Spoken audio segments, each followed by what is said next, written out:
প্রথম son of সর্দারের বেশিরভাগটাই ভুলে যাওয়ার মতো, এমনকি সান অফ সর্দার 2 দেখতে গিয়ে হতাশায় সঙ্গী হবে। অজয় দেবগানের সেই চিরচেনা ভঙ্গি, পুরাতো মুকুল দেব এবং বিন্দু সিং এর চরিত্ররা স্ক্রিনে লক্ষ্যহীনভাবে ঘুরে বেড়াচ্ছে। পূর্বের ছবির থেকেও বেশি ক্লান্তি ফেরত আসবে। এইবার গল্পে নতুন করে জোড়া হয়েছে দুই উপাদান, এক ভারত পাকিস্তান সম্পর্ক ঘিরে ড্রামা, দুই দীপক ডোভিয়ালের অসামান্য অভিনয়। পাকিস্তানের চরিত্রগুলোকে এই সিনেমায় শুধুই চোখে সুরমা দেওয়া সন্ত্রাসীর মতো দেখানো হয়নি, যা স্বস্তির বিষয়। ডোভিয়াল একজন ট্রান্স চরিত্রে অভিনয় করে প্রায় পুরো ছবিটিতেই নিজের আধিপত্য বিস্তার করে নিয়েছে। যদি স্ক্রিপ্টটাকে একটু স্বাধীনতা দিত হয়তো আরো বেশি কিছু করতে পারতেন। অজয় দেবগনের চরিত্র জাসি রান্ধাও তার পুরনো প্রেমিকাকে পেছনে ফেলে স্কটল্যান্ডে ফিরে আসে, যেখানে স্ত্রী এখন বেওয়াফা।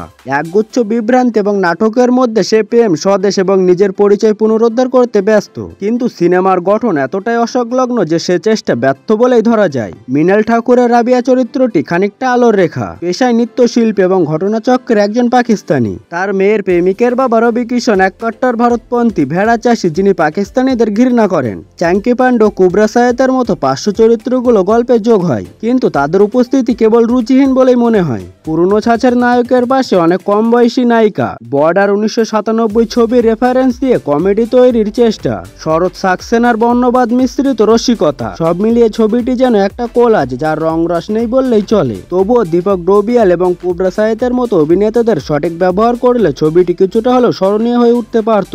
দেবগানকে যদি বয়স উপযুক্ত কোনো নায়িকার সঙ্গে জোড়া লাগিয়ে শক্ত স্ক্রিপ্ট আর মজার কিছু ডায়লগ দেওয়া হতো, হয়তো মজা পাওয়া যেত।